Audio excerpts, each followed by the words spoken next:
ബഹുമാനപ്പെട്ട താജുൽ ഉലമ തങ്ങൾ, സുൽത്താനുൽ ഉലമ, ഇവരൊക്കെ ദീൻ പറഞ്ഞതിൻ്റെ പേരിൽ എത്ര കഷ്ടപ്പാടുകളാ സഹിച്ചത്. ആ കഷ്ടപ്പാടുകളുടെ കാലത്തൊക്കെ നമ്മളെ പിടിച്ചു നിർത്തിയത് സിറാജ് എന്ന് പറയുന്ന പത്രമാണ്. പത്രത്തിന്റെ ക്യാമ്പയിൻ നടന്നുകൊണ്ടിരിക്കുന്ന സമയമാണ്. ആ ഒരു പത്രം എൻ്റെ പ്രിയപ്പെട്ട കൂട്ടുകാരെ എല്ലാവരും പ്രചരിപ്പിക്കണം. നമ്മുടെ എല്ലാ വീട്ടിലും അതുണ്ടാവണം.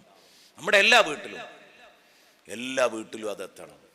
2700 രൂപ അല്ലേ ഒരു വർഷത്തിന് വേണ്ടത്. അത് നമ്മുടെ നിലനിൽപ്പിൻ്റെ ഭാഗമാണ്. നിങ്ങളത് നിർബന്ധമായിട്ടും എല്ലാവരും വാങ്ങണം. കാരണം കുണ്ടൂർ ഉസ്താദ് തലയിൽ ചുവട് കെട്ടി വെന്നിയൂരിൽ നിന്ന് കൊണ്ടുപോയി സിറാജ് പ്രചരിപ്പിച്ചൊരു കാലമുണ്ട്. അള്ളാഹുവിൻ്റെ ആരിഫായ ആഷിഖുർ റസൂലായ കുണ്ടൂർ ഉസ്താദ്. അതുകൊണ്ട് നിങ്ങളാരും പിറകോട്ട് പോകരുത്. നമ്മൾ വേണം.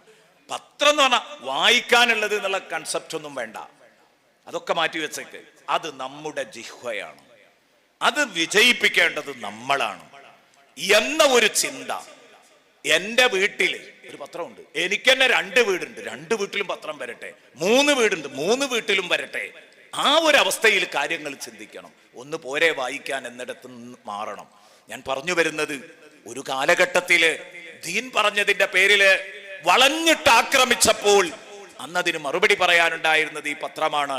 അന്ന് നമുക്ക് നേതൃത്വം നൽകി മുമ്പിൽ നിന്ന് മക്കളെ വരൂ, ഞാൻ ഒറ്റക്കാണെങ്കിലും നിങ്ങളുടെ കൂടെയുണ്ടാകും എന്ന് പറഞ്ഞ താജുൽ ഉലമ ഉള്ളാൾ തങ്ങളുപ്പാപ്പ, അവരുടെ അനുസ്മരണവും കൂടെയാണ്. ബഹുമാനപ്പെട്ട സയ്യിദ് അവറുകളുടെ ദറജ അല്ലാഹു ഉയർത്തിക്കൊടുക്കട്ടെ.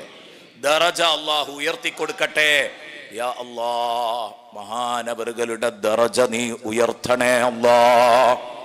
പടച്ചവനെ, അവരോടൊപ്പം ഞങ്ങളെ നീ സ്വർഗത്തിൽ ഒരുമിച്ച് കൂട്ടണേ അല്ലാഹ്. എല്ലാ ആളുകളും സിറാജിന്റെ വരിക്കാരാവണം എന്ന് അഭ്യർത്ഥിച്ചുകൊണ്ട് തൽക്കാലം ഞാനിവിടെ അവസാനിപ്പിക്കുന്നു. നേരത്തെ